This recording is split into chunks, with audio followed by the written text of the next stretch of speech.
Imaginez si je vous disais que toute la structure de pouvoir d'Avatar repose sur un mensonge. Ce sont ces piliers inflexibles et désunis du monde, l'eau, la terre, le feu et l'air, qu'on nous enseigne. Mais lorsque vous examinez de près l'histoire de la maîtrise, vous comprendrez que les maîtres les plus puissants n'ont pas simplement appris les astuces de leur élément. Ils l'ont brisé. Ils ont découvert les failles dans la philosophie, les échappatoires dans la physique, et ils en ont tiré quelque chose de nouveau. Nous ne parlons pas de lancer des pierres plus grosses ou des boules de feu plus chaudes, nous faisons référence à des anomalies. Ces méthodes ne sont pas censées exister, ce sont des arts qui transforment un art martial en super pouvoir. À présent, nous allons parler des 12 effets de spéciaux qui ont transformé à jamais le niveau de puissance de l'univers d'Avatar. Mais nous ne faisons pas que les expliquer. Nous posons des questions dérangeantes. Notre question est la suivante. Que se passerait-il si ces méthodes étaient poussées à l'extrême? Et si les méchants gagnaient? Et si les 4 nations n'étaient qu'un mirage en matière de sécurité? Nous pouvons commencer par le développement le plus effrayant de l'histoire du bending, le contrôle du sang. Si l'eau est liée à la guérison et à la fluidité, le sang en est la perversion extrême de cette philosophie. Ama, la maîtresse des marionnettes, n'a pas appris cela par simple curiosité. Elle l'a apprise par désespoir. Cependant, le « et si » qui m'empêche de dormir la nuit est le suivant. Et si la restriction de la pleine lune n'était qu'un mythe? Nous avons vu Yakon et ses fils enfreindre cette règle, et nous voyons qu'il est possible de contrôler le sang simplement par la pensée, à n'importe quel moment de la journée. Mais réfléchissez aux conséquences. Et si un maître de l'eau ne se contentait pas de manipuler les extrémités? Nous savons que le sang transporte l'oxygène jusqu'au cerveau. Un maître du sang professionnel n'aurait même pas besoin de vous projeter à travers une pièce. Il lui suffirait de percer une minuscule veine dans votre cerveau et de vous tuer sur le coup. Si Aemon avait vraiment voulu tuer l'Avatar, il n'aurait pas eu besoin de lui retirer sa maîtrise. Il aurait pu arrêter son cœur sans même être dans la même pièce. La maîtrise du sang n'est pas seulement un art de la guerre, c'est aussi la possibilité d'un meurtre instantané et indétectable. Dans un monde où existe une telle technique sans limite de pleine lune, aucun dirigeant mondial, aucun seigneur du feu ni Avatar ne serait en sécurité. Cela réduit le système de combat en miettes. Cependant, l'eau ne concerne pas seulement le contrôle, elle concerne aussi la restauration. Et c'est là qu'intervient la deuxième technique, la guérison. Cela semble normal puisque Katara l'utilise tout le temps, mais avez-vous déjà envisagé qu'il puisse y avoir un côté sombre à la guérison? Nous savons que les maîtres de l'eau utilisent l'eau comme canal pour diriger le chi dans le corps, ce qui accélère la régénération cellulaire. Mais que se passe-t-il si l'on accélère trop la croissance des cellules? C'est en fait ce qu'est le cancer, une croissance cellulaire incontrôlée. Et si un maître guérisseur était capable d'inverser le flux? Il pourrait faire en sorte que vos cellules se multiplient trop rapidement, formant ainsi une tumeur, ou même tuer tout le corps au lieu de simplement refermer une blessure.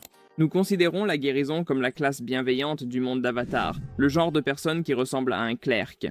Mais biologiquement, si nous pouvons reconstruire le corps, nous pouvons aussi le démanteler. Et puis il y a l'esprit de l'eau du pôle Nord qui a sauvé Aang alors qu'il était au seuil de la mort. Supposons que le secret de l'immortalité soit en possession de la tribu du Nord. S'ils sont capables de faire revivre les morts ou de ramener à la vie ceux qui sont proches de la mort, cela implique-t-il qu'un maître de l'eau bien préparé pourrait vivre indéfiniment? Il y a ensuite le pont entre le physique et le spirituel, le contrôle des esprits. Unalaq a introduit cela, ce qui permet à un maître de corrompre ou de purifier un esprit. Mais voici une conjecture terrifiante. On nous amène à croire que les gens dans Avatar ne sont, après tout, que des incarnations physiques de l'esprit. Si Unalaq peut plier un esprit jusqu'à l'anéantissement, peut-il plier une âme humaine? Imaginez une façon de détruire quelqu'un sans brûler ni couper, mais simplement en écrasant son identité. L'âme est morte, le cœur bat et les lumières sont allumées. Unalaq est allé jusqu'à ruiner l'âme de Jinora, ce qui prouve que c'est possible. Un avatar maléfique doté de ce pouvoir pourrait transformer des armées entières en coquilles vides d'elles-mêmes. Passons maintenant à la Terre. Jusqu'à ce que Toph Beifong brise les règles avec la maîtrise du métal, le métal ne pouvait pas être maîtrisé, mais allons plus loin. Nous savons que nous pouvons maîtriser le métal grâce aux impuretés de terre qu'il contient. Mais qu'adviendra-t-il lorsque la technologie progressera et que le métal deviendra plus pur? Le maître évolue-t-il? Nous avons vu Kuvira maîtriser le métal comme de l'eau. Supposons qu'un maître de la Terre découvre que le corps humain contient du fer. Y aurait-il assez de fer dans votre sang pour permettre une exécution à la Magnéto? C'est là que la maîtrise de la Terre et la maîtrise du sang se croisent, un mélange que personne ne veut voir. Alors que le métal est le symbole de l'entêtement, la cinquième méthode est le symbole de la fluidité, la maîtrise de la lave. Ghazan a prouvé que c'est bien de la Terre. Et voici le gigantesque « et si ». Et si ce n'était pas une anomalie génétique, mais un avertissement? La maîtrise de la lave sert normalement à faire fondre des murs, mais géographiquement, un volcan n'est rien d'autre qu'une fissure dans la croûte terrestre. Un maître de la lave au niveau de l'avatar ne se contenterait pas de lancer des roches de magma, il provoquerait des éruptions volcaniques. Que se serait-il passé si Ghazan avait touché une plaque tectonique? Un maître de la lave incontrôlable est une catastrophe d'extinction ambulante. Il pourrait engloutir des îles ou recouvrir la nation du feu de cendre. Cela transforme la maîtrise défensive de la Terre en la puissance la plus dévastatrice sur Terre. Cependant, rien de tout cela ne serait possible sans le sixième sens, le sens sismique. C'est une vision à travers la Terre. Prenez en compte les possibilités d'espionnage. Et si les Daily maîtrisaient cela? Toph est déjà capable de lire votre rythme cardiaque pour détecter les mensonges. Elle peut voir à travers les murs. L'espion ultime est un utilisateur du sens sismique. En temps de guerre, il serait au courant de chaque mouvement de troupes et de chaque réunion confidentielle.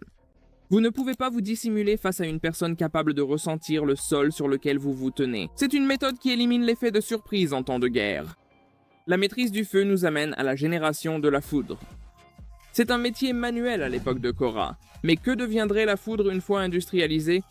Imaginez à quel point le monde serait différent si la Nation du Feu n'utilisait pas la foudre comme arme de guerre, mais plutôt comme outil technologique. La conquête culturelle aurait été bien plus permanente que la conquête militaire si Ozai avait électrifié le royaume de la Terre au lieu de le brûler, établissant ainsi une dépendance aux réseaux électriques de la Nation du Feu. La foudre symbolise la transition de l'art martial vers l'utilité, là où l'esprit de la maîtrise commence à s'estomper. À la place d'une arme, il existe une parade, la redirection de la foudre. Mais imaginez le combat final. Que se serait-il passé si Aang avait utilisé cette foudre pour frapper Ozai et le tuer sur le champ? La série nous apprend qu'Aang avait besoin d'une solution pacifique. Mais s'il avait tué Ozai avec ses propres pouvoirs, le monde l'aurait-il accepté? La redirection est un mécanisme de défense. Mais il faut laisser une énergie mortelle pénétrer dans son corps. Un seul faux pas, une seule inattention, et la foudre arrête votre cœur.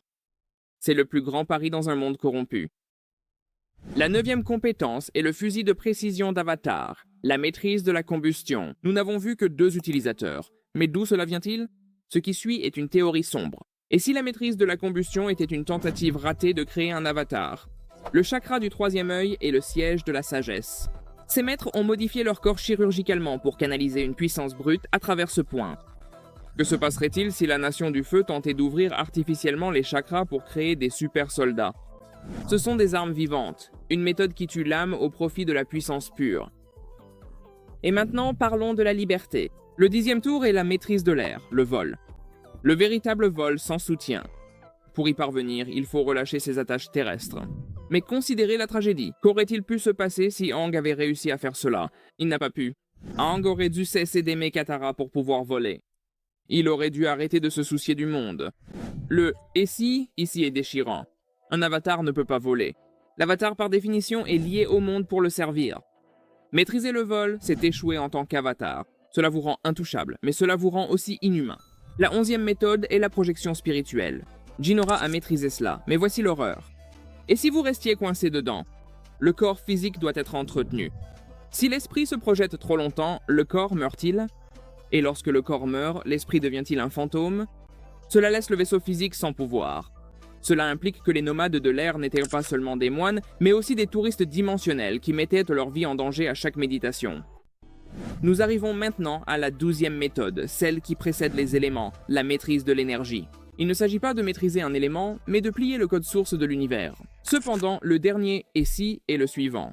Et si un méchant apprenait la maîtrise de l'énergie? Un méchant qui posséderait cette capacité ne se contenterait pas de voler votre maîtrise, il ou elle réécrirait votre personnalité. Il pourrait corrompre votre âme.